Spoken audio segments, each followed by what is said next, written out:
Hey guys, tonight we begin with something that sounds almost whimsical, something that's been romanticized in movies, turned into a costume at Renaissance fairs, and completely misunderstood by almost everyone who thinks being a medieval jester was all about juggling and telling jokes. We're talking about one of the most dangerous, degrading, and absolutely soul-crushing jobs in the medieval world. A position where one wrong joke could get you executed, where your entire existence depended on making powerful people laugh, and where you were simultaneously the most visible and most disposable person in the room. So, before you get comfortable, take a moment to like the video and subscribe, but only if you genuinely enjoy what I do here. And let me know in the comments where you're tuning in from and what time it is for you. It's always fascinating to see who's joining us from around the world. Now, dim the lights, adjust your pillow, and let the world slow down around you. And let's ease into tonight's journey together. Picture this. You're standing in a great hall surrounded by nobles who could have you killed with a snap of their fingers. You're wearing a ridiculous costume covered in bells that jingle with every movement, announcing your presence like a walking warning system. Your face is painted, your head is shaved in a humiliating pattern, and you're expected to be funny. Right now. On command. While hungry, exhausted, and terrified that the joke you're about to tell might be the last words you ever speak. This is the life of a medieval jester, and it's nothing like what you've been told. The image we have of jesters comes from sanitized history, from children's books and family movies where the fool is a lovable character who makes everyone laugh and lives happily ever after. But the reality was far darker. Jesters were often people with physical disabilities or mental conditions, kept as living curiosities by nobles who saw them as entertainment, not as human beings. They were expected to degrade themselves for laughs, to mock others while being mocked themselves, to walk a razor-thin line between amusing and offensive every single day of their lives. And if you failed, if your jokes fell flat, if you offended the wrong person, if you simply stopped being entertaining, you were disposable, replaceable, forgotten. Tonight, we're going to explore what life was really like as a medieval jester. Not the sanitized version, but the brutal truth, the constant fear, the degradation, the impossible expectations, and the very real danger that came with trying to make tyrants laugh. Because here's the thing, you wouldn't survive as a medieval jester. Not for a week, probably not for a day. And by the time we're done, you'll understand exactly why. Let's start with the most important question. How did someone become a jester in the first place? Because unlike being a knight or a merchant or a farmer, this wasn't a career path anyone chose willingly. You didn't wake up one morning and think, you know what? I'd really like to spend my life degrading myself for the amusement of people who see me as less than human. No. You became a jester because you had no other choice.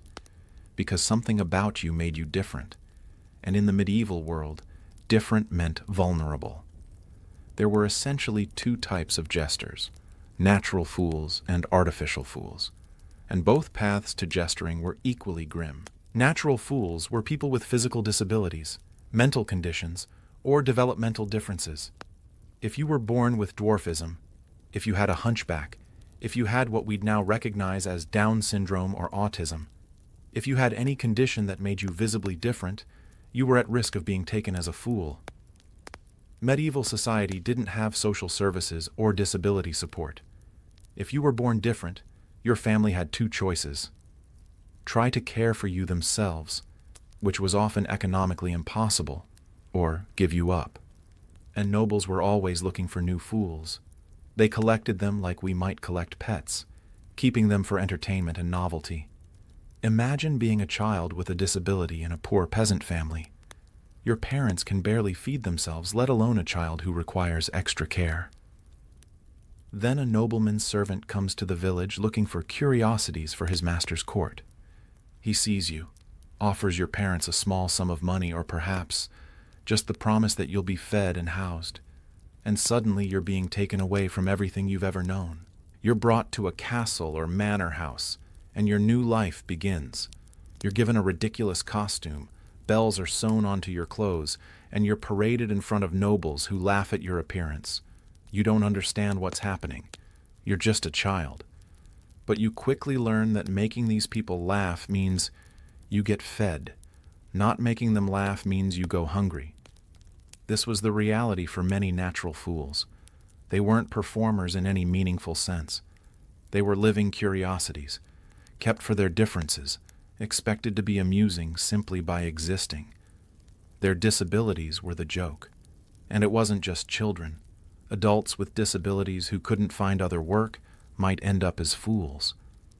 If you developed a condition later in life, if an accident left you disfigured, if illness changed your appearance or behavior, you might find yourself with no options except to become someone's fool.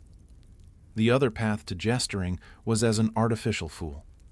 These were people who had some talent for entertainment, juggling, acrobatics, music, storytelling, and who deliberately chose to become professional jesters. But chose is a strong word. Most artificial fools came from desperate circumstances. Maybe you were a failed priest who'd been expelled from the church. Maybe you were a criminal fleeing justice. Maybe you were a peasant whose crops had failed and who faced starvation. Becoming a jester meant survival, even if it also meant humiliation. Artificial fools had to work for their position. You had to prove you could entertain, that you had skills worth paying for. This meant developing an act, learning to juggle or perform acrobatics, memorizing jokes and stories, and most importantly, learning to read a room and understand what would make your audience laugh. But here's the catch. Even if you were talented, even if you were genuinely funny, you still had to degrade yourself. The costume was mandatory. The bells were mandatory. The humiliating haircut, often a tonsure like a monk's but done mockingly, was mandatory. You had to look ridiculous because that was part of the entertainment, and you had to accept that you were giving up any claim to dignity or respect. Once you became a jester, that's all you were. You weren't a person with a name and a history. You were the fool. Your identity was erased, replaced by your function. Some jesters were recruited from traveling entertainers. Medieval Europe had a tradition of wandering performers, minstrels, jongleurs, troubadours, who moved from town to town, performing for coins. If you were particularly talented or particularly desperate, you might accept an offer to become a permanent jester for a noble household. This seemed like a good deal on the surface. Regular meals, a place to sleep, protection from the dangers of the road, but it meant giving up your freedom. You couldn't leave. You couldn't refuse to perform. You were owned, in all but legal terms. And then there were the jesters who were essentially prisoners. If you were captured in war, if you were enslaved, if you were being punished for a crime, you might be forced to become a jester as a form of ongoing humiliation. This was particularly common with defeated enemies or political prisoners. Making them into fools was a way of demonstrating their powerlessness, of showing everyone that they were no longer threats but objects of mockery. Regardless of how you became a jester, one thing was constant. You had no power. You were at the mercy of your employer, who could treat you however they wanted. You were fed when they felt like feeding you. You were clothed when they felt like clothing you. You performed when they demanded it, regardless of whether you were sick, tired, or simply not in the mood. And you could never leave. Where would you go? You had no money, no other skills that would be valued, and you were marked as a fool. The costume, the reputation, the association with mockery and degradation, these followed you. Even if you somehow escaped, you'd be recognized. You'd be the fool who ran away, and that would make you unemployable, unmarriageable, untouchable. So you stayed. You performed. You degraded yourself day after day, year after year, until you died or became too old or sick to be entertaining anymore. And then you were discarded, thrown out like garbage, left to beg or starve. This was how you became a jester. Not through choice, not through ambition, but through desperation, disability, or force. And once you were a jester, you were trapped. Let's talk about what you had to wear as a jester. Because the costume wasn't just clothing. It was a tool of humiliation, designed to mark you as different, as lesser, as an object of mockery rather than a person deserving of respect. The most iconic element of the jester's costume was the motley. This was a patchwork outfit made from different colored fabrics, usually bright, clashing colors like red and yellow, green and blue, orange and purple. The idea was to make you look ridiculous, to ensure that you stood out in any crowd, to mark you immediately as a fool. The motley wasn't comfortable. It was made from whatever scraps of fabric were available, often rough wool or cheap linen. It didn't fit properly because it wasn't tailored for you specifically. It was just a jester's costume, and you were just the current person wearing it. When you died or were replaced, the next fool would wear the same outfit. The colors were deliberately garish. Medieval fashion for nobles was actually quite sophisticated, with careful attention to color coordination and symbolism. But jesters wore colors that clashed, that hurt the eyes, that made you look like a walking joke. This was intentional. You were supposed to look absurd. Then there were the bells. Oh, the bells. Sewn onto your costume at the shoulders, elbows, wrists, knees, and ankles. Small brass or copper bells that jingled with every movement. You couldn't walk quietly. You couldn't move without announcing your presence. The bells made sure everyone knew when you were coming, when you were in the room, when you were leaving. This served multiple purposes. It made you more entertaining. The jingling added to the comedy of your movements. It made you easier to keep track of. Nobles always knew where their fool was. And it was humiliating. You were marked like livestock, like a pet with a collar bell. The sound of those bells became the soundtrack of your life. Jingle, jingle, jingle with every step. Jingle, jingle, jingle when you gestured. Jingle, jingle, jingle when you tried to sleep, because yes, you often had to sleep in your costume, ready to perform at a moment's notice if your lord decided they wanted entertainment in the middle of the night. The headwear was perhaps the most degrading element. The classic jester's cap, the one you see in pictures, was called a coxcomb or fool's cap. It was a hood with 3 points, each ending in a bell, designed to look like a rooster's comb or a donkey's ears. The symbolism was clear. You were an animal, not a person. You were foolish, base, worthy of mockery. Some jesters had their heads shaved in humiliating patterns. A common style was to shave the top of the head like a monk's tonsure, but done mockingly, as a parody of religious devotion. Or you might have your head half-shaved or shaved in stripes, anything to make you look ridiculous. And you couldn't refuse. If your lord decided you needed a new haircut, you got a new haircut. If they thought it would be funny to shave your eyebrows, off they came. Your body wasn't your own. It was a canvas for their amusement. Face paint was common. Jesters often had their faces painted white with exaggerated features drawn on, red circles on the cheeks, a painted smile, darkened eyebrows. This served to dehumanize you, to turn you into a character rather than a person. Behind the paint, your real expressions didn't matter. You were always smiling, always cheerful, always ready to entertain. The shoes were another element of mockery. Jesters often wore shoes with extremely long pointed toes, sometimes curled up at the end. These were called poulaines or krakowies, and they made walking difficult. You had to shuffle or take exaggerated steps, which added to the comedy of your movements but also made you clumsy and vulnerable. Some jesters carried props as part of their costume. A marotte, which was a stick with a carved head on top, often made to look like the jester himself. This was used in performances, but it also served as a symbol of your status. You carried a miniature version of yourself, a reminder that you were a caricature, not a real person. Or you might carry a pig's bladder on a stick, inflated and used as a prop for slapstick comedy. You'd hit people with it, or yourself, and the sound would make people laugh. It was crude, childish humor, but that's what was expected of you. The costume also included practical elements that revealed the harsh reality of your position. Many jesters wore their costumes constantly, day and night, because they had no other clothes. The motley was all you had. If it got dirty, you wore it dirty. If it got torn, you wore it torn until someone decided to repair it or give you a new one. In winter, the costume provided little warmth. The thin fabric and the need to maintain the ridiculous appearance meant you couldn't bundle up in practical winter clothing. You froze, and that was just part of the job. Nobles found it amusing to watch their fool shiver and complain about the cold. In summer, the costume was stifling. Multiple layers of fabric, often including a hood, in the heat of a medieval summer. You'd sweat through your costume, and the smell would become overwhelming. But you couldn't change. You had to wear the motley because that's what made you a jester.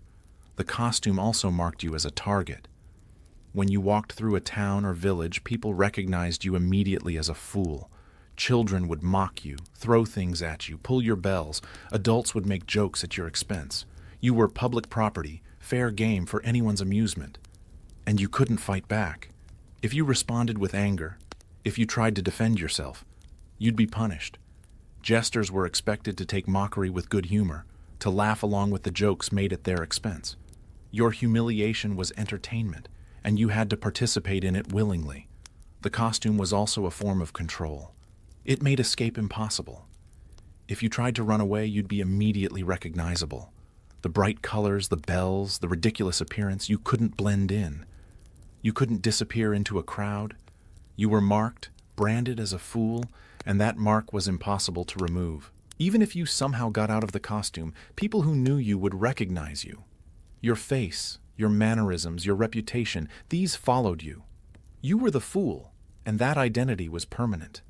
The psychological impact of wearing this costume day after day cannot be overstated. It's one thing to put on a silly outfit for a performance and then take it off. It's another thing entirely to live in that outfit, to have it become your identity, to be unable to separate yourself from the mockery it represents. You looked in a mirror, if you ever had access to one, and you saw a fool.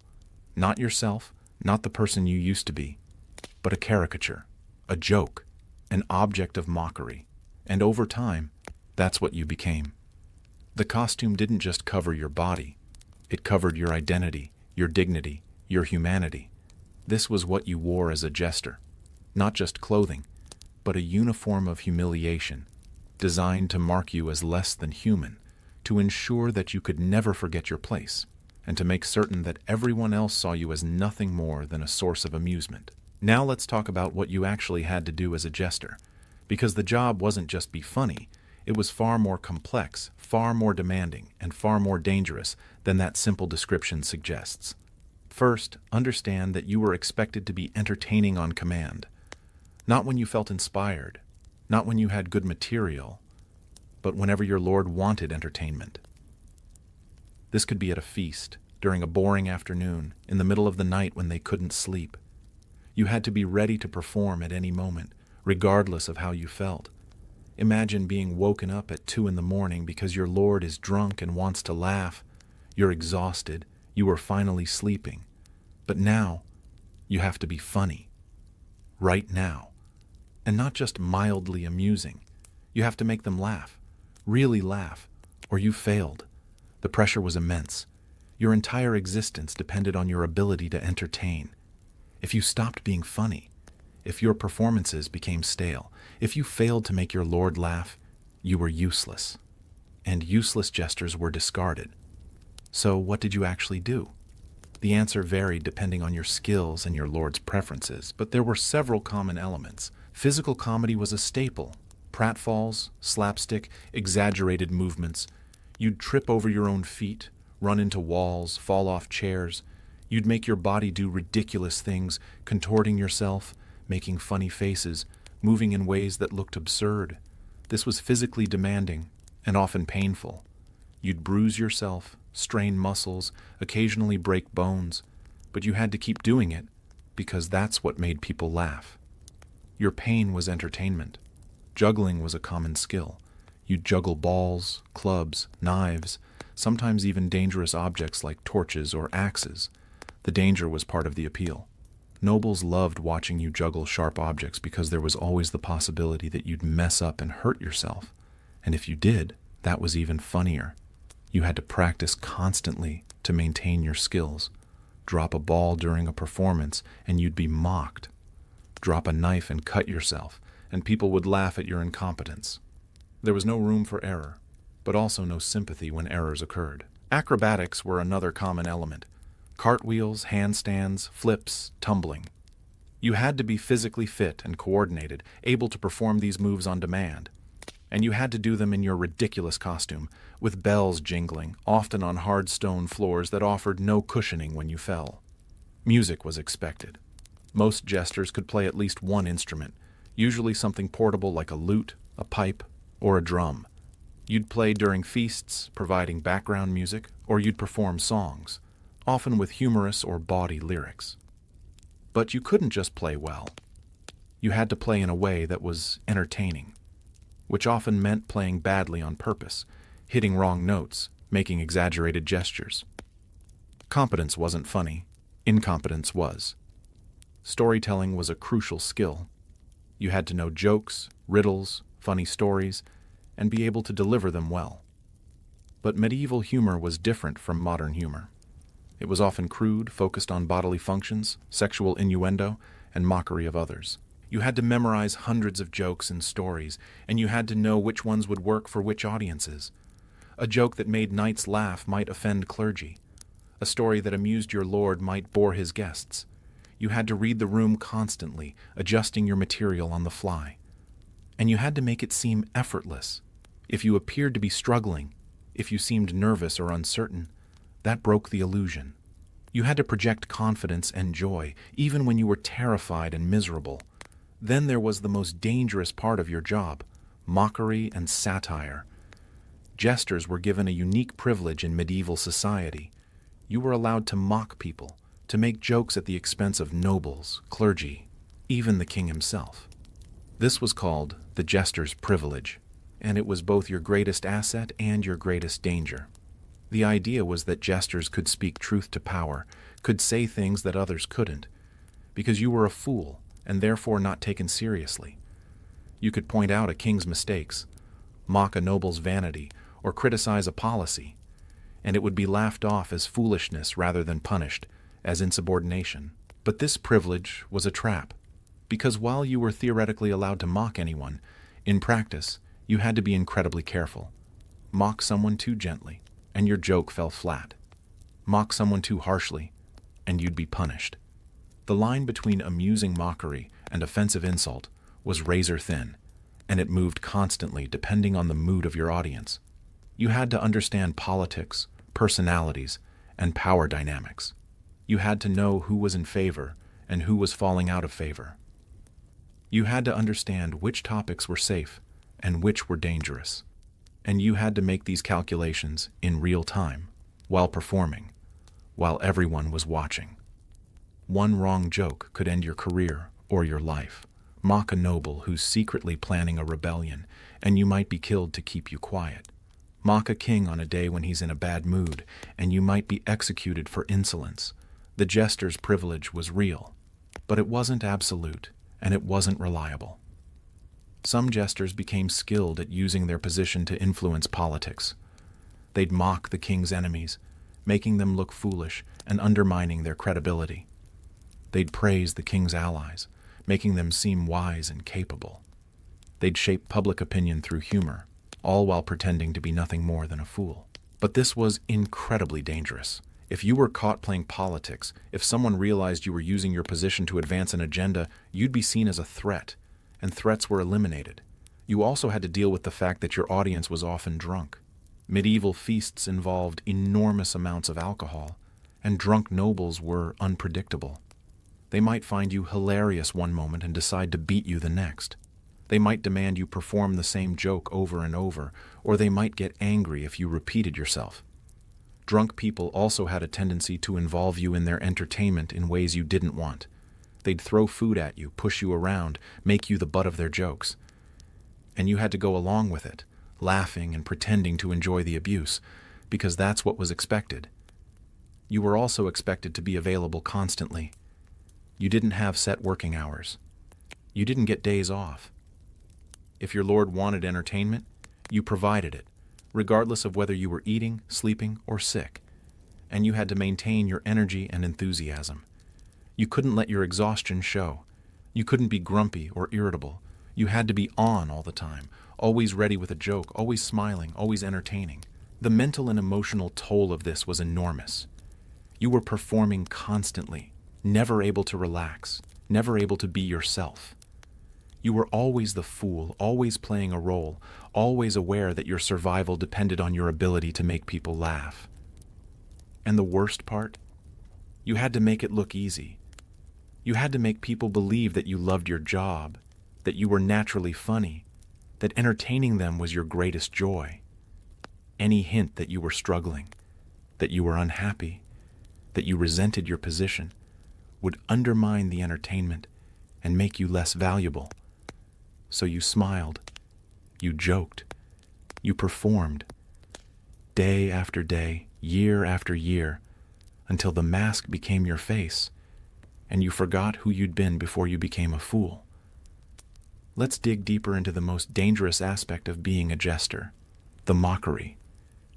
Because this is where the romanticized version of jester life completely falls apart. The idea that jesters could say anything to anyone without consequences is a myth. The reality was far more complex and far more deadly. Yes, jesters had a unique position in medieval society. They were allowed to mock the powerful, to point out flaws, to speak uncomfortable truths. But this privilege came with invisible boundaries that shifted constantly, and crossing those boundaries could get you killed. Think about it from the perspective of a medieval noble. You're powerful, wealthy, and accustomed to being obeyed without question. Everyone around you is constantly flattering you, telling you how wise and great you are. Then there's this fool, this person you keep for entertainment, who's allowed to mock you. Why would you tolerate this? Because it serves a purpose. The jester's mockery is a pressure release valve. It allows criticism to be voiced in a way that doesn't threaten your authority. When the jester mocks you, everyone laughs, and the criticism is defanged. It becomes entertainment rather than rebellion. But this only works if the mockery stays within acceptable bounds. And those bounds were determined entirely by the noble's mood, personality, and circumstances. There were no written rules, no guidelines. You had to figure it out through trial and errors could be fatal. Let's look at some historical examples. In 10th century China, there was a jester named Jing Xinmo who served the emperor. One day Jing was chased by a dog and made a joke about the emperor not letting his children run around biting people. The emperor was furious and aimed an arrow at Jing, but instead of begging for mercy, Jing made another joke, a pun that made the emperor laugh. The arrow was lowered, and Jing survived. This story is often told as an example of a jester's cleverness saving his life, but think about what it really shows. Jing was seconds away from being executed for a joke. His survival depended on his ability to make another joke immediately while staring at an arrow pointed at his heart. One wrong word, one joke that didn't land, and he'd be dead. That's the reality of the jester's privilege. Yes, you could mock the powerful, but you were always one bad joke away from execution. In 11th century Persia, there was a jester named Talhak who served the Sultan. One day, the Sultan rested his head on Talhak's knee and asked, "What is your relation to cuckolds?" Talhak replied, "I am their pillow." This was an incredibly bold joke, essentially calling the Sultan a cuckold, a man whose wife was unfaithful. But the Sultan laughed, and Talhak survived. Again, this is presented as an example of jester's boldness. But consider the risk. Talhak was accusing the Sultan of being cuckolded, one of the most humiliating accusations you could make against a medieval man. If the Sultan had been in a different mood, if he'd taken offense, Talhak would have been tortured and executed. These jesters survived because they were skilled at reading their audience, at understanding exactly how far they could push. But many jesters weren't so lucky. In 16th century Scotland, there was a jester named Archie Armstrong who served King James I. Archie had a contentious relationship with the Archbishop of Canterbury. When the Archbishop revised the Scottish Book of Common Prayer, causing riots and opposition, Archie saw an opportunity. He asked the Archbishop, "Who's the fool now?" This was too much. Archie was banished from court. He'd crossed the line from amusing mockery to genuine insult, and he paid the price. He lost his position, his income, his security. And he was lucky. Many jesters who offended the wrong person were executed, not just banished. The problem was that the line between acceptable and unacceptable mockery was invisible and constantly moving. A joke that was hilarious yesterday might be offensive today. A noble who laughed at mockery when they were in a good mood might order your execution when they were in a bad mood. You had to be a master of psychology, constantly reading facial expressions, body language, tone of voice. You had to understand the political situation, knowing who was in favor and who was falling out of favor. You had to remember past reactions, learning from experience what worked and what didn't. And you had to do all of this while performing, while being funny, while making it look effortless. You couldn't pause to think, couldn't hesitate, couldn't show uncertainty. You had to be confident and quick, even when you were terrified. The mockery also had to be clever. Crude insults weren't funny. You had to be witty, to use wordplay, double meanings, and subtle implications. You had to make your audience think, to get the joke, to feel clever for understanding it. This required intelligence and education, which many jesters possessed but were never credited for. And here's another layer of complexity. You had to mock the right people in the right ways. If you only mocked your lord's enemies, you were seen as a political tool, not a genuine fool. But if you mocked your lord's allies, you could create diplomatic incidents. You had to balance your mockery, spreading it around, making sure no one felt singled out, but also making sure your jokes had targets. Some jesters became skilled at using mockery to convey information. They'd mock a corrupt official, drawing attention to their corruption without making a direct accusation. They'd mock a foolish policy, pointing out its flaws without openly criticizing the king who'd implemented it. They'd use humor as a weapon, shaping opinion and influencing decisions. But this was incredibly dangerous. If you were caught using your position for political purposes, if someone realized you were more than just a fool, you became a threat, and threats were eliminated. There's a story from medieval France about a jester who mocked a powerful duke. The duke laughed along with everyone else, but afterward, he had the jester quietly killed. No trial, no public execution, just a body found in a river. The message was clear. The jester's privilege had limits, and exceeding those limits had consequences. You also had to deal with the fact that your mockery made you enemies. Every person you mocked, even if they laughed at the time, remembered. They remembered being made to look foolish in front of others. They remembered the laughter at their expense, and they waited for opportunities to get revenge. A noble who'd been mocked might arrange for you to be accidentally injured. They might spread rumors about you, undermining your position. They might convince your lord that you'd become too bold, too dangerous, that you needed to be replaced. And you'd have no way to defend yourself because you were just a fool. Your word meant nothing. The mockery also took a psychological toll on you. You were constantly being negative, constantly pointing out flaws and failures, constantly making jokes at others' expense. This wasn't healthy. It created a cynical, bitter worldview where everything was a potential target for mockery. And you couldn't turn it off. Even when you weren't performing, even when you were alone, your mind was always working, always looking for jokes, always analyzing people for weaknesses to exploit. You became unable to interact with people normally, unable to have genuine relationships, because you were always performing, always looking for the angle, always ready with a joke. The mockery also isolated you. People didn't trust you because they knew you might mock them. They didn't confide in you because they knew their secrets might become jokes. They didn't befriend you because friendship with a jester was seen as undignified. You were alone, surrounded by people but connected to none of them. And the worst part? You had to mock yourself. Self-deprecating humor was a staple of jester performances. You had to make jokes about your own appearance, your own failures, your own humiliation. You had to participate in your own degradation, laughing at yourself, inviting others to laugh at you. This destroyed your self-esteem. How could you maintain any sense of dignity or self-worth when you spent every day mocking yourself, when you invited others to see you as ridiculous, when you made your own humiliation into entertainment? The mockery was supposed to be your power, your weapon, your way of speaking truth to power. But in reality, it was a trap. It kept you in a constant state of danger, made you enemies, isolated you from others, and destroyed your sense of self. The jester's privilege wasn't a privilege at all. It was a curse. Now let's talk about something that's rarely mentioned in the romanticized versions of jester history: the violence. Because jesters weren't just mocked and humiliated. They were physically abused, regularly and casually, by the very people they were supposed to entertain. In medieval society, violence was common and accepted. Nobles beat their servants, parents beat their children, masters beat their apprentices. Physical punishment was seen as normal, even necessary, and jesters, being at the bottom of the social hierarchy despite their proximity to power, were frequent targets of this violence. The abuse started with your costume. Those bells weren't just annoying. They were painful.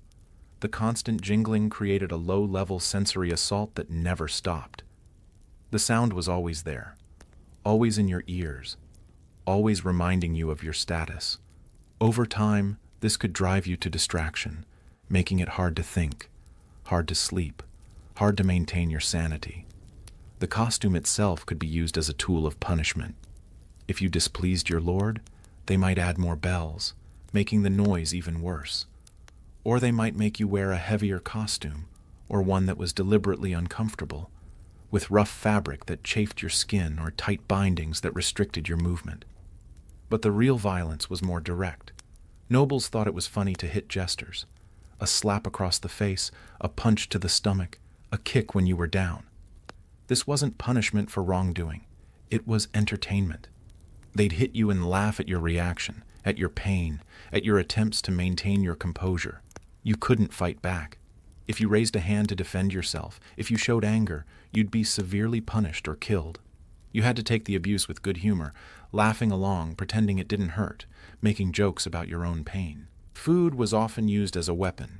At feasts, nobles would throw food at jesters. Bones, scraps, sometimes entire dishes. You were expected to catch them, to juggle them, to incorporate them into your performance. If you failed, if you got hit in the face with a chicken leg or a piece of bread, that was hilarious. Sometimes the food was hot. Nobles would throw hot soup or gravy at you, burning your skin. They'd laugh at your reaction, at your attempts to wipe it off while maintaining your smile. Your pain was their entertainment. Drinks were thrown at you too. Wine, ale, sometimes urine. Yes, urine. Drunk nobles thought it was hilarious to piss in a cup and throw it at the jester. You'd be soaked, humiliated, reeking of urine, and you had to keep performing, keep smiling, keep pretending this was all part of the fun. Physical pranks were common. Nobles would trip you, push you, pull your costume, yank your bells. They'd set up accidents, placing obstacles in your path so you'd fall, or loosening a chair so you'd collapse when you sat down. Your injuries were comedy. Some pranks were more elaborate and more dangerous. There are accounts of jesters being locked in rooms with wild animals, like bears or bulls, for the amusement of watching them try to escape, or being thrown into water when they couldn't swim, or being made to walk on narrow beams high above the ground with the threat of falling if they lost their balance. These weren't just pranks. They were torture, dressed up as entertainment, and you had no choice but to participate, to pretend you were having fun, to make your terror into comedy. Sexual abuse was also common, especially for female jesters, though they were rarer. But male jesters weren't immune either. Nobles would make sexual jokes at your expense, would grope you, would force you into humiliating sexual situations for their amusement. And you couldn't refuse. You couldn't report it. You had no recourse. The violence also came from other servants. You were at the bottom of the hierarchy, which meant everyone else could abuse you without consequence. Other servants would steal your food, destroy your few possessions, beat you when no one was looking. They resented you for being close to the nobles, even though that closeness brought you nothing but suffering. Children were particularly cruel. Noble children were taught that jesters were toys, objects for their amusement. They'd hit you, pull your costume, make demands, and throw tantrums if you didn't entertain them. And you had to indulge them because they were nobles' children, and you were just a fool. The psychological impact of this constant violence was devastating. You lived in a state of perpetual fear, never knowing when the next blow would come, never able to relax, never able to feel safe. Your body was always tense, always ready to flinch, always anticipating pain. You developed a tolerance for pain because you had no choice. Minor injuries, bruises, cuts, burns, these became normal. You learned to ignore them, to keep performing despite the pain, because showing weakness would only invite more abuse. But the tolerance for pain came at a cost. You became numb, disconnected from your own body, unable to recognize when you were seriously injured, because you'd learned to ignore all pain. This led to untreated injuries, infections, chronic conditions that worsened over time. The violence also taught you that you were worthless. When people can hit you without consequence, when your pain is entertainment, when your body is treated as an object rather than a person, you internalize that message. You start to believe that you deserve the abuse, that you're less than human, that your suffering doesn't matter, and there was no escape. You couldn't go to authorities because the authorities were the ones abusing you. You couldn't fight back because that would get you killed. You couldn't run away because you had nowhere to go. You were trapped in a cycle of violence with no way out. Some jesters tried to use humor to deflect the violence. They'd make jokes about being hit, turning their abuse into comedy, hoping that if they could make people laugh at the violence, it might stop. But this rarely worked. It just made the violence more entertaining, encouraging more of it. Others became skilled at avoiding the worst of the abuse. They'd learned to read moods, to know when violence was coming, to position themselves out of reach when possible. But you couldn't avoid it entirely. The violence was part of the job, and accepting it was the price of survival. The violence also escalated over time. What started as slaps and pushes could progress to beatings, to deliberate injuries, to torture. Nobles became desensitized to your pain, needing more extreme violence to get the same entertainment value. And you had to endure it all, had to survive it all, because the alternative was death. And sometimes, the violence did kill. Jesters died from beatings, from pranks gone wrong, from injuries that became infected. Their deaths were rarely investigated or punished.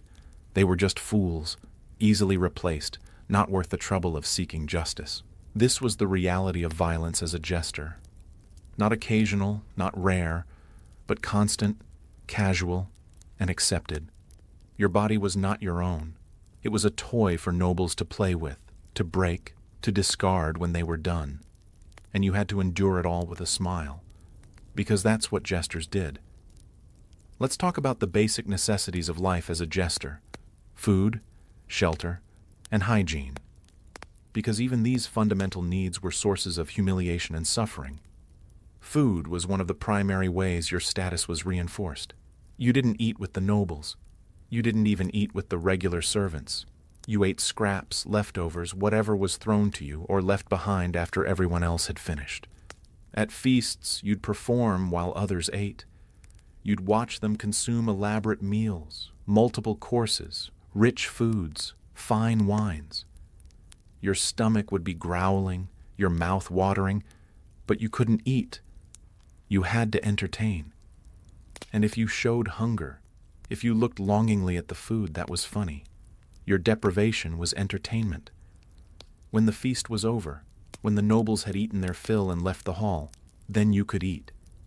You'd scavenge through the remains, picking at bones, eating half-chewed bread, drinking the dregs of wine cups. You ate like a dog, and you were grateful for it, because it was all you had. The food you got was often spoiled or contaminated. Nobles didn't care if the scraps they threw you were moldy or rotten. You were a fool. You'd eat anything. And you did, because the alternative was starvation. This diet was nutritionally inadequate. You weren't getting enough protein, enough vitamins, enough calories. You were constantly hungry, constantly weak, constantly on the edge of malnutrition. This affected your health, your energy, your ability to perform. But you had to keep performing anyway. Sometimes food was used as a reward or punishment. If you performed well, you might get better scraps, maybe even a proper meal. If you performed poorly, you might get nothing. Your food was contingent on your entertainment value, which meant you were always performing, always trying to earn your next meal. The uncertainty of food created constant anxiety. You never knew when you'd eat next, never knew if you'd get enough, never knew if you'd go to bed hungry. This anxiety was exhausting, draining your mental and emotional resources, making it even harder to perform. Water was another issue. Clean water was scarce in medieval times, and jesters were low priority. You drank from whatever sources were available, often contaminated water that made you sick. Dysentery, cholera, and other waterborne diseases were common, and jesters had no access to medical care. Now, let's talk about where you slept. Jesters didn't have private rooms. You didn't have a bed.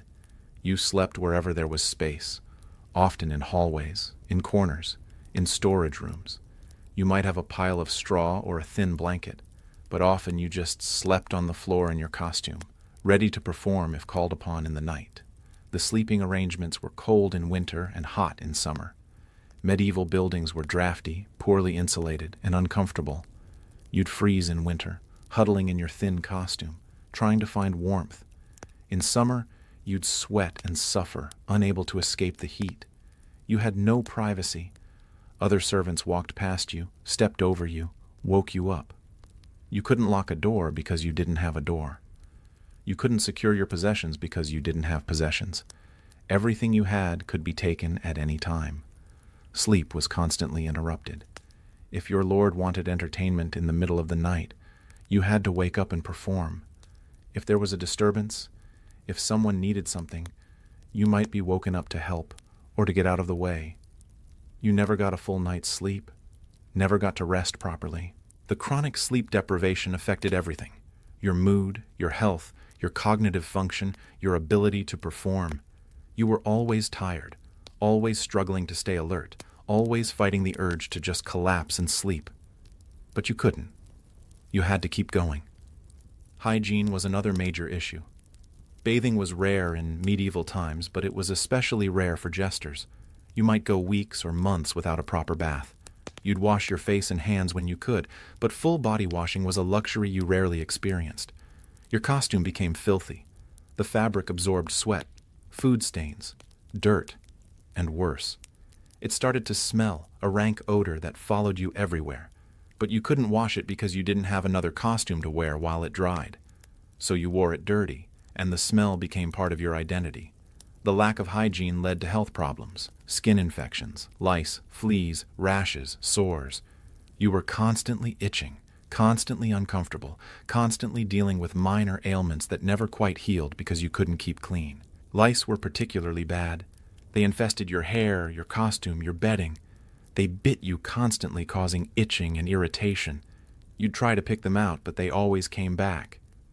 Everyone had lice in medieval times, but jesters, with their poor living conditions and inability to properly clean themselves, had it worse.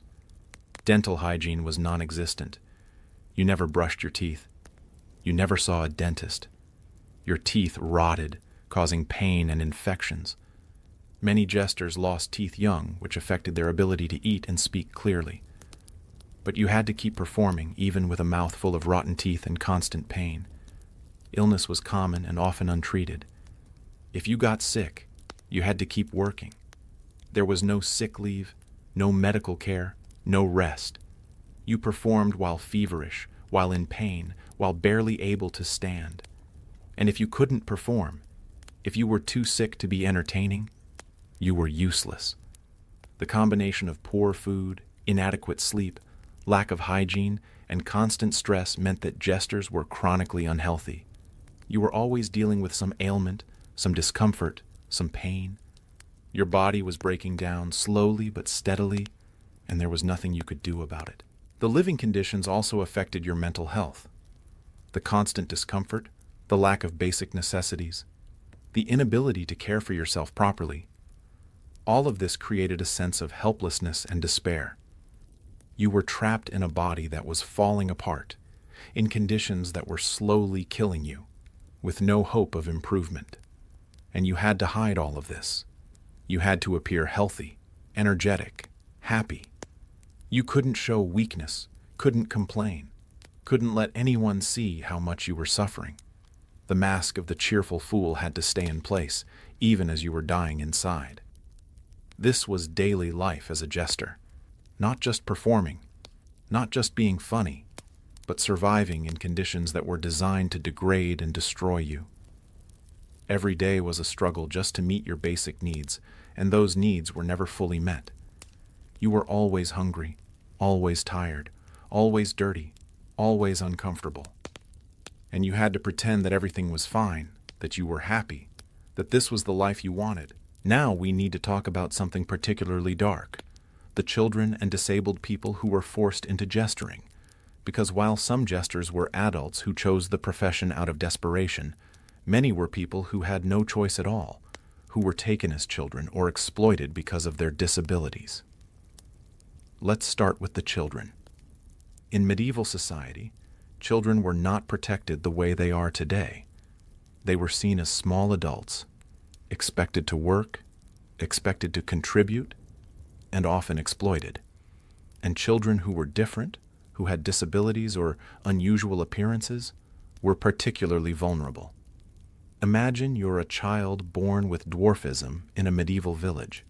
Your parents are poor peasants who can barely feed themselves. You're different, and that difference makes you a burden. You require extra care. You can't do the same work as other children, and you're a target for mockery and abuse. Then, a nobleman's servant comes to the village. He's looking for curiosities for his master's court. He sees you and offers your parents money, or perhaps just the promise that you'll be fed and housed. Your parents, desperate and seeing no other option, agree. You're taken away, and your life as a jester begins. You're too young to understand what's happening. You're just a child, scared and confused, taken from your family and brought to a strange place. You're given a costume, taught to perform, and paraded in front of nobles who laugh at your appearance. You don't understand the jokes. You don't understand why people are laughing. You just know that when you do certain things, people seem happy, and when people are happy, you get fed. So you learn to perform, to be entertaining, to be the fool they want you to be. But you're still a child. You need love, care, education, play. You need to develop normally, to learn about the world, to form healthy relationships. Instead, you're being used as entertainment, your childhood stolen, your development warped by the constant need to perform. The psychological damage this caused was immense. Children who grew up as jesters never learned to see themselves as fully human. They internalized the mockery, believing they were less than others, that their only value was in entertaining. They never developed a healthy sense of self, never learned to form normal relationships, never had a chance at a normal life. And the abuse was worse for children. Adults might hesitate to seriously harm an adult jester, but children were seen as more expendable, more easily replaced. They were hit harder, abused more freely, treated with even less regard than adult jesters. Some children died young, unable to survive the harsh conditions and constant abuse. Others survived, but were permanently damaged, physically and psychologically. They grew into adults who knew nothing but jestering, who had no other skills, no other identity, no other options. Now let's talk about disabled people who became jesters. In medieval society, disability was seen as a curse, a punishment from God, or a sign of moral failing. Disabled people were marginalized, excluded, often left to beg or starve. But some disabilities were seen as entertaining. Dwarfism, hunchbacks, unusual facial features, certain mental conditions. If you had one of these conditions, you might be taken as a jester, not because you had any talent for entertainment, but simply because your appearance was considered amusing. This was called being a natural fool, as opposed to an artificial fool who had actual performance skills. Natural fools were kept for their appearance, their differences, their disabilities. They were living curiosities, human zoo exhibits. Imagine having a disability and being told that your only value is in being laughed at, that your appearance, the thing that makes your life difficult, that causes you pain and challenges, is entertainment for others, that you exist to be mocked. The psychological impact of this was devastating. You couldn't take pride in your abilities because your abilities didn't matter. You couldn't develop skills because skills weren't what you were valued for. You were valued for being different, for being other, for being less than human. Natural fools were often treated worse than artificial fools. At least artificial fools had skills, had some agency, had some control over their performances. Natural fools were just there, existing, being laughed at for existing. They had no control, no agency, no way to improve their situation. And the mockery was constant. Every aspect of your disability was fair game for jokes. Your height, your posture, your speech, your movements, everything that made your life difficult was turned into entertainment. And you had to endure it, had to accept it, because you had no other options. Some natural fools were paired with artificial fools in performances. The artificial fool would mock the natural fool, making jokes at their expense, using them as props. The natural fool had to participate in their own humiliation, had to play along, because that's what was expected. There are accounts of natural fools being dressed in even more ridiculous costumes than artificial fools, being made to perform degrading acts, being treated as pets rather than people. They were given demeaning names, often just called the dwarf or the hunchback, their disability becoming their entire identity. The life expectancy of disabled jesters was low. The harsh conditions, the lack of proper care, the constant stress and abuse, all of this took a toll. Many died young, their bodies unable to withstand the demands placed on them. And when they died, they were quickly replaced. There was always another disabled child, another person with an unusual appearance, another curiosity to be exploited. The individual didn't matter. Only the entertainment value mattered. Some disabled jesters did develop genuine skills and became respected performers. But they were the exception, not the rule. Most natural fools lived and died as objects of mockery, never given the chance to be anything more. The exploitation of children and disabled people as jesters is one of the darkest aspects of medieval society. It reveals the complete lack of empathy, the willingness to use vulnerable people for entertainment, the dehumanization that was considered normal and acceptable. And it's important to remember this when we talk about jesters, because the romanticized image of the clever fool who outwits nobles and speaks truth to power erases the reality of the children and disabled people who were exploited, abused, and destroyed by the institution of jestering. They had no power. They had no voice. They had no choice. They were victims, and their suffering was entertainment. And that's something we should never forget or romanticize. Now let's talk about female jesters, because they existed, though they were much rarer than male jesters, and their experiences were often even worse. In medieval society, women had limited options. They could marry, join a convent, or work in certain acceptable professions like weaving or brewing. But women who were different, who had disabilities, who were unmarriageable for whatever reason, had even fewer options, and some of these women ended up as jesters. Female jesters faced all the same challenges as male jesters: the degrading costume, the constant performance demands, the mockery, the violence. But they also faced additional challenges specific to their gender. First, there was the sexual dimension. Female jesters were subject to sexual harassment and assault in ways that male jesters generally weren't. Nobles saw them as available, as objects for their amusement in all ways, and female jesters had no protection, no recourse, no way to refuse.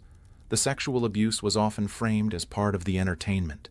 Nobles would make crude jokes, would grope female jesters during performances, would force them into sexually humiliating situations, and the female jester had to laugh along, had to pretend this was all part of the fun, because showing distress would make her less entertaining.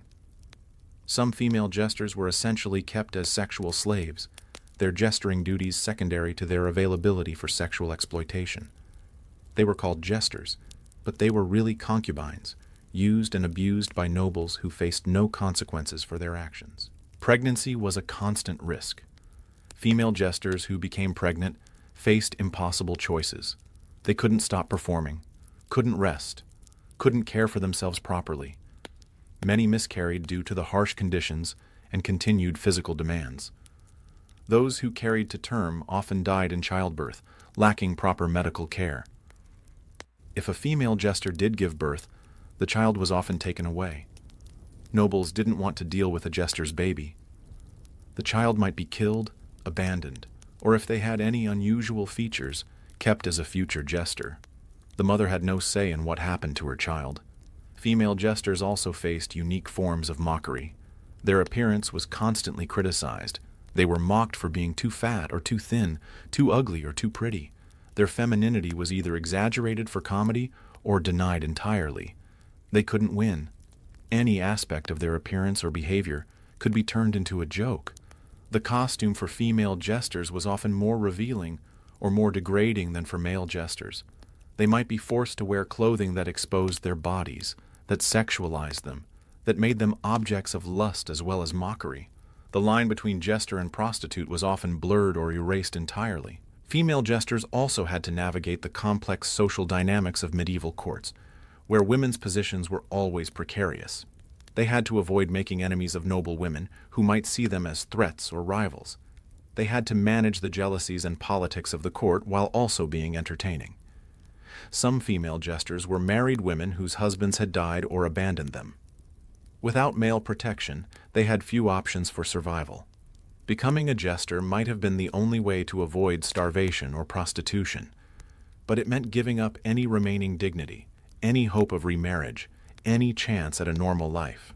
There are a few documented examples of successful female jesters. Mathurine, who served King Henry IV of France, was known for her wit and her ability to influence the king. In 1596, she intervened to save a man condemned to death, successfully pleading with the king for his life. This story is often told as an example of a jester's power. But think about what it really shows. Mathurine had to be paid to intervene. She used her influence, which came from her ability to entertain and please the king, to save a life. But that influence was contingent on the king's mood, on her continued ability to amuse him, on her willingness to use her position in ways that benefited others. And we don't know what Mathurine had to endure to gain that influence. We don't know what she had to do, what she had to tolerate, what she had to sacrifice. The historical record shows her success, but not her suffering. Another documented female jester was Archerwood de Poix, who served Queen Jean of France in the 14th century. Records show that the queen paid a large sum for a dress for Archerwood, suggesting she was well cared for. But again, we don't know the full story. We don't know what Archerwood's daily life was like, what she endured, what price she paid for that dress. The historical record is sparse when it comes to female jesters. They're mentioned occasionally, usually in passing, rarely with any detail about their lives or experiences. This erasure is itself telling. Female jesters were even less valued, even less remembered than male jesters. Many female jesters probably died without leaving any record at all. They lived, they suffered, they died, and history forgot them. Their stories are lost, their voices silenced, their experiences erased. The few female jesters who are remembered are often romanticized, portrayed as clever women who used their wit to navigate a man's world. But this romanticization ignores the reality of their lives, the abuse they endured, the limited options they had, the constant danger they faced. Being a female jester meant being vulnerable in every possible way, vulnerable to physical violence, to sexual assault, to exploitation, to abandonment. It meant having even less power, even less agency, even less hope than male jesters. It meant surviving in a world that saw you as doubly worthless, as a woman and as a fool. And yet, some women did survive. They found ways to endure, to protect themselves, to carve out small spaces of safety in a hostile world. Their resilience is remarkable, but it shouldn't have been necessary. They shouldn't have had to be that strong, that clever, that willing to endure abuse just to survive. The story of female jesters is a story of exploitation, of survival against impossible odds, of women who were used and discarded by a society that valued them only for their entertainment value. It's a story that deserves to be told, not romanticized, but honestly, acknowledging the suffering and the injustice. Let's talk about what all of this did to your mind. Because the physical suffering, as terrible as it was, wasn't the worst part of being a jester. The worst part was the psychological destruction, the slow erosion of your sense of self, the gradual realization that you were trapped in a life that was destroying you from the inside out. First, there was the constant performance. You were never allowed to be yourself. You were always the fool, always playing a role, always wearing a mask. And over time, the mask became your face. You forgot who you were underneath it. This is called depersonalization, and it's a psychological defense mechanism. When reality is too painful to bear, your mind disconnects from it. You start to feel like you're watching yourself from outside your body, like you're an actor playing a role rather than a person living a life. For jesters, this wasn't just a defense mechanism, it was a requirement. You had to disconnect from your own emotions, your own pain, your own humanity, because acknowledging those things would make it impossible to perform. So you split yourself in two, the fool who performed and the person who suffered. And gradually, the person disappeared, leaving only the fool. The constant mockery also destroyed your self-esteem. When you spend every day being told you're ridiculous, being laughed at, being treated as less than human, you start to believe it. You internalize the mockery, accepting it as truth. You start to see yourself the way others see you, as a joke, as an object, as worthless. This is called internalized oppression, and it's one of the most insidious forms of psychological damage. It's not just that others are hurting you. It's that you start to hurt yourself, to believe you deserve the abuse, to see yourself as fundamentally flawed and unworthy of respect. The isolation was another major factor. You were surrounded by people but connected to none of them. Nobles saw you as entertainment, not as a person. Other servants resented you or looked down on you. You had no friends, no confidants, no one you could trust or be honest with. Humans are social creatures. We need connection, intimacy, relationships. Without these, we suffer psychologically. We become depressed, anxious, unstable, and jesters were denied all meaningful human connection. You were alone, even in a crowded room, always performing, never truly seen. The lack of control over your life was also psychologically devastating. You had no agency, no autonomy, no ability to make choices about your own existence. You performed when told to perform. You ate what you were given. You slept where you were allowed to sleep.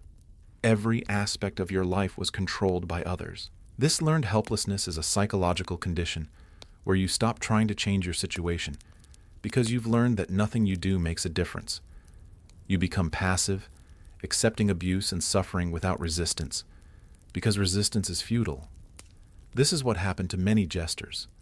They stopped fighting, stopped hoping, stopped trying to change their circumstances. The constant fear was another factor. You lived in a state of perpetual anxiety, never knowing when you'd be hit, when you'd be punished, when you'd say the wrong thing and face consequences. This chronic stress has severe psychological effects: anxiety disorders, depression, PTSD, cognitive impairment. Your brain was constantly in fight or flight mode, flooding your body with stress hormones, keeping you on edge. But you couldn't fight and you couldn't flee. You were trapped. So the stress just accumulated, day after day, year after year, slowly destroying your mental health. The cognitive dissonance was also damaging. You had to pretend to be happy while being miserable. You had to laugh while being abused. You had to act like you loved your life while hating every moment of it. This disconnect between your external behavior and your internal experience created psychological tension that was exhausting to maintain. Over time, this cognitive dissonance could lead to a complete breakdown of your sense of reality. You stopped knowing what you really felt, what you really thought, who you really were. The performance became so all-consuming that there was nothing left underneath it. Many jesters developed what we'd now recognize as mental health conditions.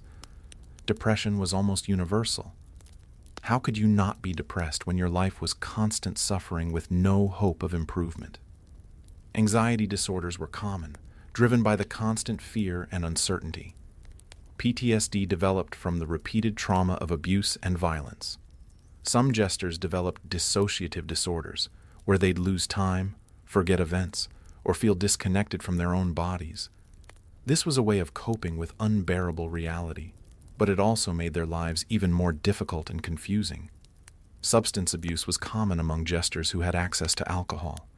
Drinking was a way to numb the pain, to escape reality temporarily, to make the suffering bearable. But it also created new problems: addiction, health issues, impaired performance that led to more abuse. Suicidal ideation was probably common, though rarely documented. When your life is constant suffering with no hope of escape, death starts to look like a release. Some jesters probably did take their own lives, though this would have been recorded as accidents or illnesses rather than suicides. The psychological damage also affected your ability to function. The depression made it hard to find energy to perform. The anxiety made it hard to think clearly and make quick decisions. The dissociation made it hard to stay present and engaged. But you had to perform anyway, had to push through the mental illness, because showing weakness meant punishment, and there was no help available. Medieval society didn't understand mental health. They didn't have therapy, medication, or support systems. If you were struggling psychologically, you were on your own. You either found a way to cope, or you broke down completely. Some jesters found coping mechanisms. They'd develop internal worlds, fantasies where they were powerful and respected. They'd create meaning through religion, believing their suffering had spiritual purpose. They'd form attachments to objects or animals, finding comfort in things that couldn't hurt them. But these coping mechanisms were fragile and often inadequate. They might help you survive, but they couldn't heal the damage being done. They were band-aids on wounds that needed surgery. The long-term psychological effects of being a jester were severe and often permanent. Even if you somehow escaped, even if you survived and found a better life, the damage remained.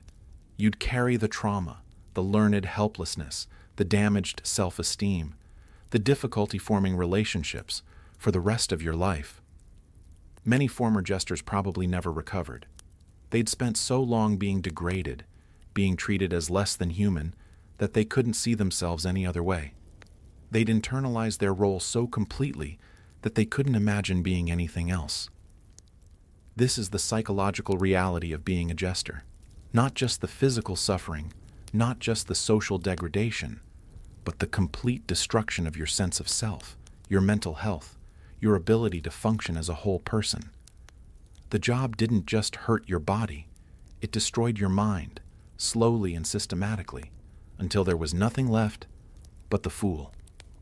Now, in the interest of honesty, we need to talk about the moments when jesters did have power, because it wasn't all suffering and degradation. There were times when jesters could influence events, could speak truth to power, could make a real difference. These moments were rare, but they were real, and they're part of the complete picture. The jester's privilege, the ability to mock the powerful without immediate consequences, did sometimes allow jesters to speak truths that others couldn't. When everyone else was flattering the king, telling him what he wanted to hear, the jester could point out problems, could criticize policies, could offer honest feedback.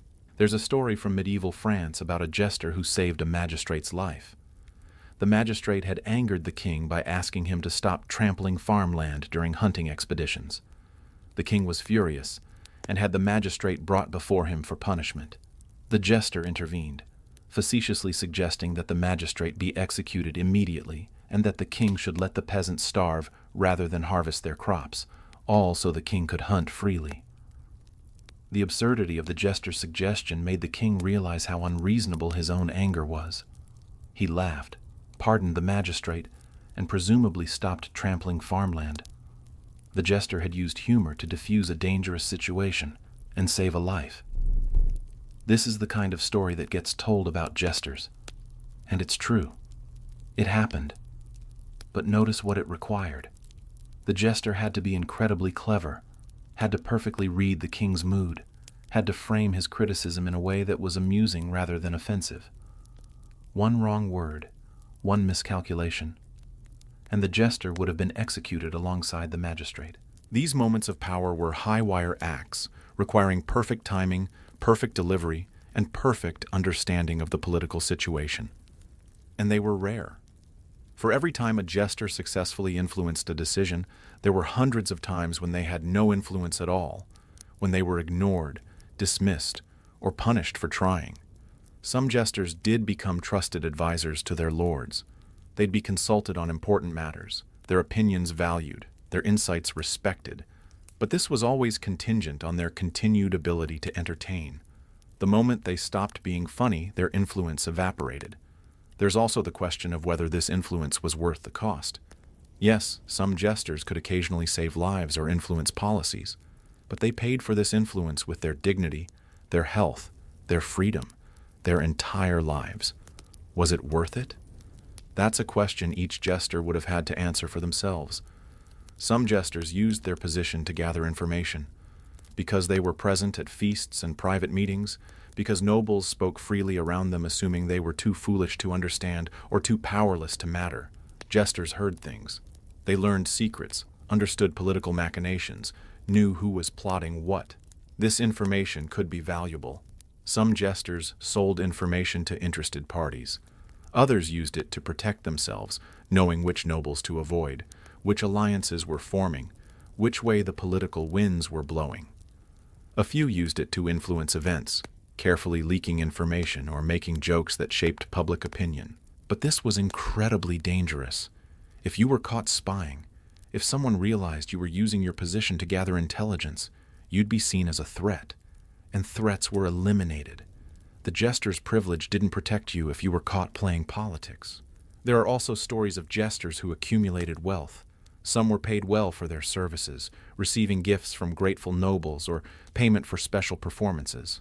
A few managed to save money, to invest it, to build a nest egg that could support them in old age. The most famous example is Roland the Farter, who served King Henry II of England in the 12th century. Roland was famous for his ability to perform a simultaneous jump, whistle, and fart.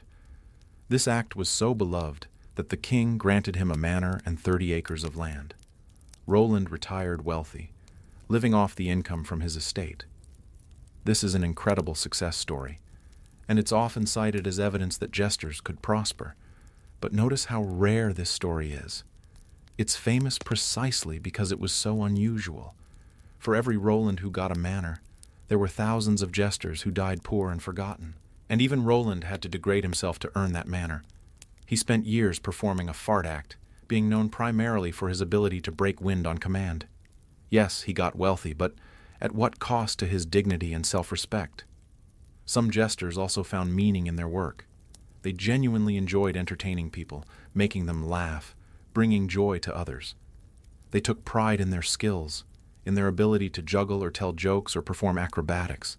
They saw themselves as artists, as performers, as people with valuable talents. This perspective could make the job more bearable. If you could see yourself as an entertainer rather than a victim, if you could take pride in your performances rather than seeing them as degradation, you might find some satisfaction in your work. But this required a certain mindset, a certain resilience that not everyone had, and it required ignoring or rationalizing the abuse, the mockery, the degradation. You had to convince yourself that the good parts of the job outweighed the bad, even when the bad was overwhelming. There were also moments of genuine connection. Sometimes, a jester would form a real relationship with their lord, moving beyond the performer-audience dynamic to something more human. The lord might confide in the jester, might seek their advice, might treat them with respect and kindness. These relationships were rare and always unequal, but they could make life more bearable. Having one person who saw you as human, who valued you beyond your entertainment value, could be a lifeline in an otherwise dehumanizing existence. But these relationships were also fragile. They depended entirely on the Lord's continued favor, which could evaporate at any moment, and they often ended badly, with the jester being discarded when they were no longer useful, or when the Lord died and their successor had no interest in keeping the old jester around. The moments of power, influence, and success that jesters experienced were real, but they were exceptions, not the rule. They were brief flashes of light in an otherwise dark existence, and they came at an enormous cost, requiring constant vigilance, perfect performance, and the willingness to endure abuse and degradation for the chance at occasional influence. For most jesters, these moments never came. They lived and died without ever experiencing power, without ever influencing events, without ever being anything more than objects of mockery. Their lives were just suffering from beginning to end, with no redemption, no success, no happy ending. Let's talk about what happened when you could no longer perform. Because jesters didn't retire. They didn't get pensions or gold watches. When you stopped being entertaining, you stopped being useful. And when you stopped being useful, you were discarded. The decline could come from many causes. Age was the most common. Your body wore out from years of physical performance, poor nutrition, and constant abuse. Your joints ached. Your muscles weakened. You couldn't juggle as well, couldn't perform acrobatics, couldn't move with the energy and enthusiasm that audiences expected. Or maybe your mind started to go. The years of psychological trauma, the stress, the possible head injuries from being hit, all of this could lead to cognitive decline. You'd forget jokes, miss cues, lose your timing. Your performances would become confused and unfunny. Illness could end your career. A serious disease, an injury that didn't heal properly, a condition that left you unable to perform. In medieval times, with no real medical care, any significant health problem could be career-ending. Or maybe you just burned out. The constant pressure, the endless performances, the never-ending need to be funny, it all became too much. You couldn't do it anymore. You couldn't find the energy, couldn't summon the enthusiasm, couldn't maintain the mask. You broke down, and once you broke down, you were done. When this happened, when you could no longer perform adequately, you were replaced. Your lord would find a new jester, someone younger, healthier, funnier. And you? You were thrown out. Some lords were merciful. They might give you a small pension enough to survive on. They might find you a position as a regular servant, something less demanding than jestering. They might let you stay in the household, living out your days in relative comfort. But this was rare. Most lords saw jesters as disposable. When you stopped being entertaining, you stopped being valuable. You were turned out with nothing, left to fend for yourself in a world that had no place for former jesters. Where did you go? What did you do? You had no money, no skills beyond entertaining, no family who'd take you in after years of absence. You were marked as a former fool, which made you unemployable in most professions. You were too old or too sick to start a new career. Many former jesters became beggars. They'd sit on street corners, holding out their hands, hoping for charity. Some would try to perform for coins, doing simplified versions of their old acts, but they were competing with younger, healthier performers. They rarely earned enough to survive. The life of a beggar was brutal. You were exposed to the elements, sleeping rough, going hungry more often than not. You were vulnerable to violence, to theft, to abuse. You were at the bottom of society with no protection and no hope of improvement. Some former jesters tried to find refuge in monasteries or hospitals. Medieval monasteries sometimes took in the poor and sick, providing basic care, but space was limited, and former jesters weren't high priority. You might be turned away, left to die on the streets. Disease and starvation killed many former jesters. Without adequate food, shelter, or medical care, your already weakened body couldn't survive long. You'd die within months or years of being cast out, your body finally giving up after years of abuse. Some former jesters died by violence. As beggars, they were vulnerable to attacks by criminals, by cruel youths looking for entertainment, by anyone who saw them as easy targets. Or they might be killed by authorities who were clearing beggars from the streets. A few former jesters found better fates. They might be taken in by former colleagues, by sympathetic servants, by charitable individuals who remembered them from their performing days. They might find work doing simple tasks, earning just enough to survive. They might live out their final years in relative peace, though never in comfort. But these were the lucky ones. For most jesters, the end was grim. After years of degradation and suffering, after giving everything to entertain others, they were discarded like garbage and left to die alone and forgotten. And here's the cruelest part. Nobody mourned them. Jesters weren't remembered fondly. They weren't honored for their service. When they died, they were buried in unmarked graves, if they were buried at all. Their names were forgotten. Their lives were erased from history. The few jesters who are remembered are the exceptions, the ones who were particularly famous or who did something notable.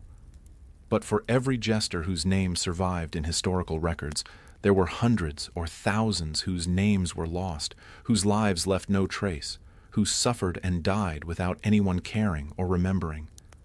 This was the end of the line for jesters.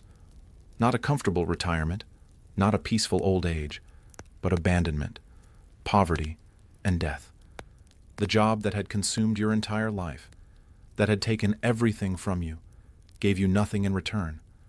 You were used up and thrown away, your suffering and sacrifice meaning nothing. And you knew this was coming. From the moment you became a jester, you knew how it would end. You watched older jesters being cast out. You saw what happened to them. You knew that one day it would be your turn, and there was nothing you could do about it. This knowledge hung over you throughout your career. Every performance might be your last. Every day you were getting older, getting closer to the moment when you'd no longer be entertaining enough to keep. The fear of being discarded was always there, adding to the stress, the anxiety, the desperation to keep performing no matter what. Some jesters tried to prepare for this. They'd save money if they could, though most had no opportunity to earn or save. They'd try to cultivate relationships with people who might help them later. They'd hope that their Lord would be merciful, would remember their years of service, would provide for them in their old age. But hope was usually disappointed. The harsh reality was that jesters were expendable, and when they were no longer useful, they were discarded. That was the system, and individual kindness couldn't change it. This is how jesters ended. Not with applause, not with gratitude, not with dignity, but with abandonment and death. The life that had been so difficult, so degrading, so painful, ended in the worst possible way, alone, forgotten, and unmourned. So let's bring this all together. Let's talk about why you, specifically you, wouldn't survive as a medieval jester. First, the physical demands. You're not prepared for the constant physical performance that jestering required. You're used to sitting, to comfort, to rest when you're tired. Jesters performed for hours, doing physically demanding acts, while wearing uncomfortable costumes, often while hungry and exhausted. Could you juggle for an hour straight? Could you perform acrobatics on a stone floor? Could you do this, day after day, year after year, while your body slowly broke down? You don't have the pain tolerance. Medieval jesters lived with constant pain, from injuries, from abuse, from poor living conditions. They learned to ignore it, to perform through it, because they had no choice.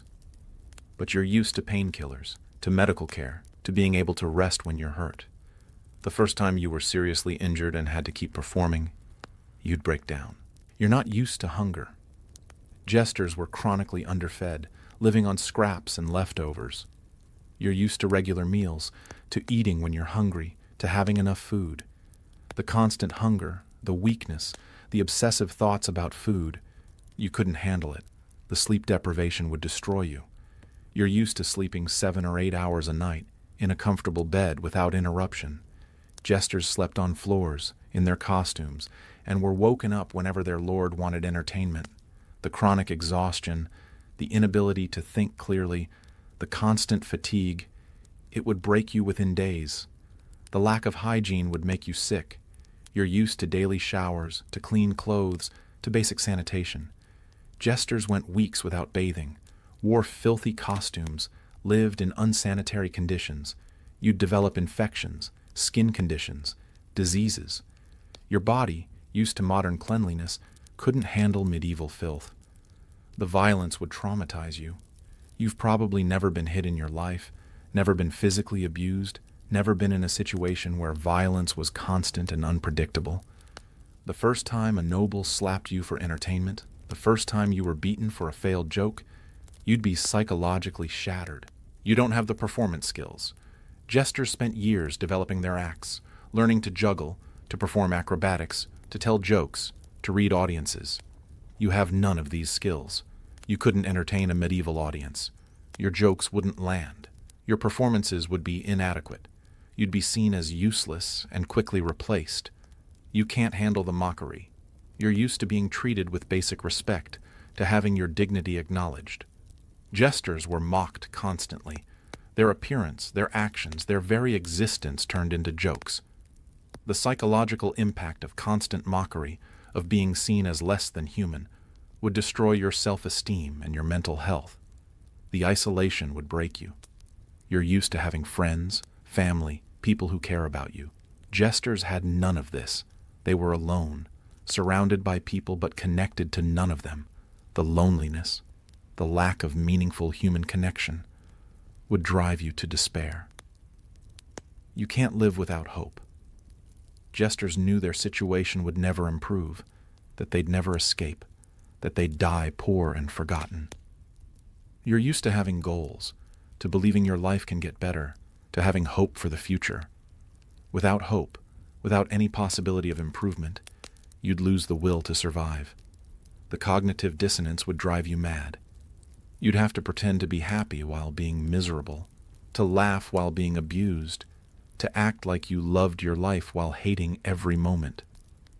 This disconnect between your external behavior and internal experience would create unbearable psychological tension. You can't handle the lack of control. You're used to making choices about your life, to having agency, to being able to change your circumstances. Jesters had no control over anything. Every aspect of their lives was determined by others. This helplessness, this complete lack of autonomy, would be psychologically devastating. The costume would humiliate you. You're used to choosing your own clothes, to presenting yourself the way you want to be seen. Being forced to wear a ridiculous costume covered in bells, to have your head shaved in humiliating patterns, to be marked as a fool, would destroy your sense of identity. You can't perform on command. You're used to being creative when you feel inspired, to having control over when and how you express yourself. Jesters had to be funny immediately, regardless of how they felt, regardless of circumstances. This pressure, this constant demand for creativity under stress, would exhaust you. The fear would paralyze you. Jesters lived in constant fear of saying the wrong thing, of offending the wrong person, of being punished or killed for a failed joke. You're not used to living with this level of fear. It would consume you, making it impossible to think clearly or perform effectively. You can't handle the moral compromises. Jesters had to participate in their own degradation, had to mock themselves, had to laugh at abuse. They had to entertain people who were cruel, who were unjust, who were evil. You couldn't do this. Your conscience, your sense of right and wrong, would make it impossible to play along. The lack of medical care would kill you. You're used to antibiotics, to pain medication, to doctors who can treat your illnesses and injuries. Jesters had none of this. Any serious illness or injury could be fatal, and you'd be expected to keep performing even while sick or injured, which would make your condition worse. You can't handle the uncertainty. You're used to knowing what's going to happen, to having schedules and plans, to being able to predict your future. Jesters never knew what would happen next, when they'd eat, when they'd sleep, when they'd be punished. This constant uncertainty would create unbearable anxiety. The degradation would destroy your sense of self. You're used to being treated as a person, to having your humanity acknowledged. Jesters were treated as objects, as entertainment, as less than human. This dehumanization would erode your identity, your self-worth, your sense of who you are. And finally, you couldn't handle the futility. Jesters suffered for nothing. Their lives had no meaning beyond entertainment. They weren't building anything, weren't contributing to anything larger than themselves, weren't leaving any legacy. You need meaning, need purpose, need to believe your life matters. Without that, you'd lose the will to continue. So no, you wouldn't survive as a medieval jester. Not for a year, not for a month, probably not even for a week. The physical demands would break your body. The psychological torture would break your mind. The degradation would break your spirit. And the hopelessness would break your will to live. Medieval jesters survived because they had no choice, because they'd been conditioned from childhood or forced into the role by desperation. because they'd learned to disconnect from their own humanity as a survival mechanism. But you haven't been conditioned. You haven't learned those survival skills. You're a modern person with modern sensibilities, modern expectations, modern needs. And that's exactly why you'd never survive. So there you have it. The life of a medieval jester in all its brutal, degrading, soul-crushing reality. Not the romanticized version you see in movies and Renaissance fairs, but the truth. A life of constant performance, constant abuse, constant fear, and constant degradation. Jesters weren't lovable fools who made everyone laugh and lived happily ever after. They were exploited people, often disabled or desperate, forced into a role that destroyed them physically, psychologically, and spiritually. They were used for entertainment and discarded when they were no longer useful. The jester's privilege, the ability to mock the powerful, wasn't a privilege at all. It was a trap, a dangerous game where one wrong joke could get you killed. The moments of power and influence were rare and came at an enormous cost. The costume wasn't whimsical. It was a tool of humiliation, designed to mark jesters as less than human, to ensure they could never escape their role or reclaim their dignity. The performances weren't fun. They were exhausting, demanding, and dangerous, requiring constant creativity under pressure, perfect timing, and the ability to read audiences and navigate complex social dynamics. The living conditions were brutal. Poor food, inadequate sleep, no hygiene, constant discomfort. Jesters lived in conditions that would be considered inhumane by any modern standard. The violence was constant and casual. Jesters were hit, abused, and degraded for entertainment, with no recourse and no protection. The psychological damage was severe and permanent. The constant mockery, the isolation, the lack of control, the cognitive dissonance, all of this destroyed jesters' mental health and sense of self. And the end was grim. When jesters could no longer perform, they were discarded, left to die in poverty and obscurity, their years of service forgotten, their suffering meaningless. This is what being a medieval jester really meant. Not a fun job making people laugh, but a life of suffering, degradation, and exploitation. A life that destroyed people, body and soul, for the entertainment of the powerful. And that's why you'd never survive. Because surviving as a jester required giving up everything that makes life worth living. Dignity, autonomy, hope, human connection, and any sense of meaning or purpose. It required becoming something less than human. A performing object, a living joke. The jesters who survived did so at an enormous cost, sacrificing their humanity for survival. And even then, many didn't survive. They died young, broken, forgotten. So the next time you see a jester at a Renaissance fair, the next time you watch a movie with a lovable fool character, remember the reality. Remember the children and disabled people who were exploited. Remember the constant abuse and degradation. Remember the lives destroyed for entertainment. Because the real history of jesters isn't funny. It's tragic. And it's a reminder of how cruel humans can be when they see others as less than human, as objects for their amusement rather than people deserving of dignity and respect. Thanks for watching. Until next time, sleep well.